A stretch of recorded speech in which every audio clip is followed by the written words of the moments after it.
Hello, here's another video in which I get to stand on my little soapbox and say bad things about mouth-breathing, knuckle-dragging primordial idiots who have access to 190SL cylinder heads and machine tools, and they should probably not work with anything more technically advanced than a dull screwdriver and a pair of broken pliers.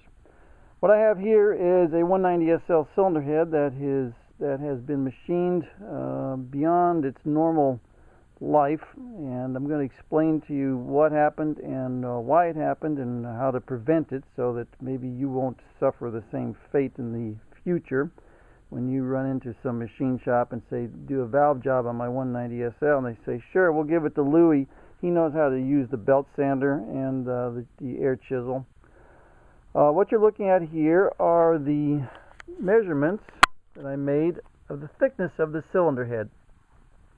And I took my micrometer, measured across the cylinder head, and let's take a quick tour here. All right, we're going to start. We got 3 inches 317. Got it 3 inches 327. So right there you can see that's a difference of 10 thousandths between these two figures. And then we go over here, we got 3 inches 315. So the cylinder head is narrow, thick, and then narrow. And what that tells us is that the cylinder head was warped, as if it was bowed, kind of like a bow and arrow. So it's bowed like this, and the bowed part here and here was machined first until they got down to the center portion. So this thing, maybe an illustration like this would look better. The top of the cylinder head looked like this, but the bottom of it was actually warped like this, and so they wanted to make this part of the cylinder head flat. So what they do is they come in here and they machine across here and machine across here, and after 2 or 3 passes they have machined off the low spots, and next thing you know you've got you're flat on the bottom of the cylinder head. Unfortunately, this part up here actually is not flat. This was also warped. So what you end up with is a warped cylinder head on top, flat on the bottom, and since the warpage is not uniform necessarily, the amount of material that's taken off is not uniform. So now let's go down here this side here. So we got 3 inches 298, 3 inches 307, 3 inches 297. Alright, so we got two things going on at once. First of all, you'll see that this thickness back here, 317, is obviously not the same as 297. So not only is it thin here, it has been milled wedged shape. That means this end is thicker than this end. So now we have a wedge, a hemi wedge cylinder head for a 190SL. And you can see the difference here, the 3 inches 307 versus 3 inches 327. That's 20 thousandths thickness. That is huge. That is a huge amount of taper.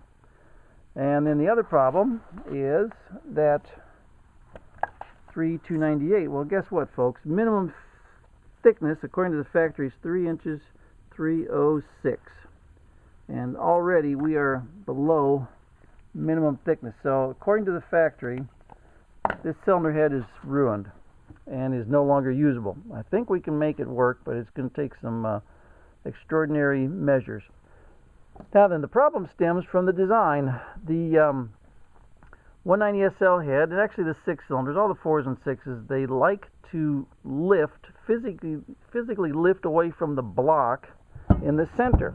So if you're looking at this thing sideways, and you could see it at a very minute microscopic level, this section right here would physically be lifting away from the block, and the reason for that is the design. The aluminum likes to move, likes to migrate, has twice the thermal expansion of steel or cast iron, so it likes to move. And also the cylinder head bolts were probably loose up here. So what has happened is the cylinder head physically lifted in the center and warped, and you can see that by the fact that this dark section right through here. Let's take a look at a good section. All right, a good section represents the place where the head gasket stayed in position, and this is called the fire ring. It's actually on the gasket, but it's where the fire ring sits. And what you can see all along here is a nice clean line. Well, it's not clean right there. And what this represents is a dark stain where water, or primary water, leaked through. You could have theoretically combustion gases going out this way. But either way, there's a leak right there. And everywhere it's shiny, you did not have a leak. So we come around here and we see a stain right there, and it's dark, and we've got leakage all through here. And this right here is the worst of the design. The thinnest part of the cylinder head, right where it wants to lift, and then you stick a hole in the middle of it, so you've got just barely enough room for the fire ring of the head gasket to seal. And if this thing lifts, then you get leakage across there, and it erodes, and the next thing you know, you got problems. And so we come across here, and we have, it's all clean around here for the most part. It gets a little fuzzy right around here, and then it cleans up. And so that's what's called reading the head, or reading the head gasket. You can do the same thing on the gasket itself. And then you will see that where the leaks are and where you need to pay attention to. Now, the problem with having a thin head is that means that the head is physically closer to the pistons. And that means that these valves right here will be in closer contact to the tops of the pistons.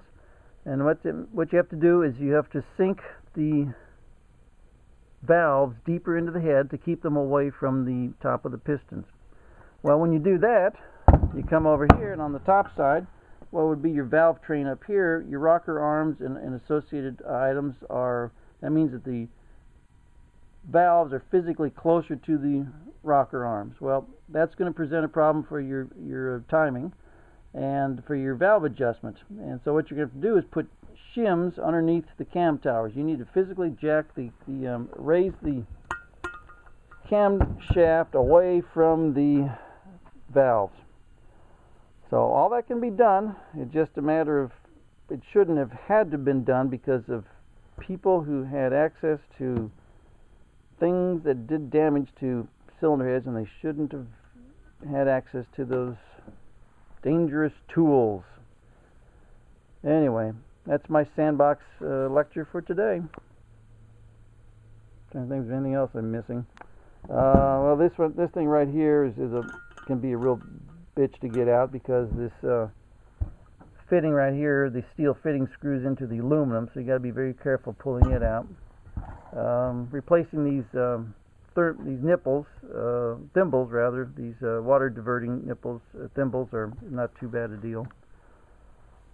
Once again, 190 SL cylinder head has square intake ports, as did the 200 gas. Used the same basic design, as the only two cars that I know of that used it.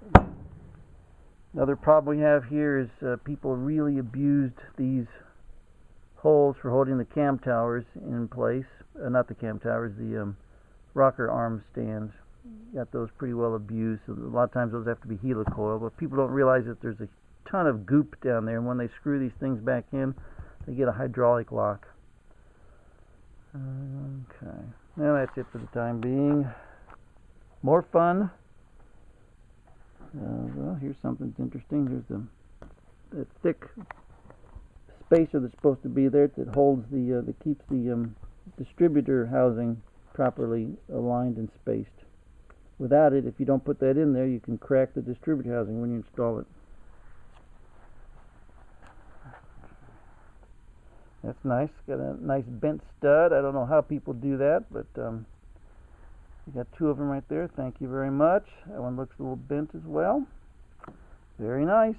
How in the heck do you bend those things? I have no idea. People, if you don't know what you're doing, stay away from these really nice cars.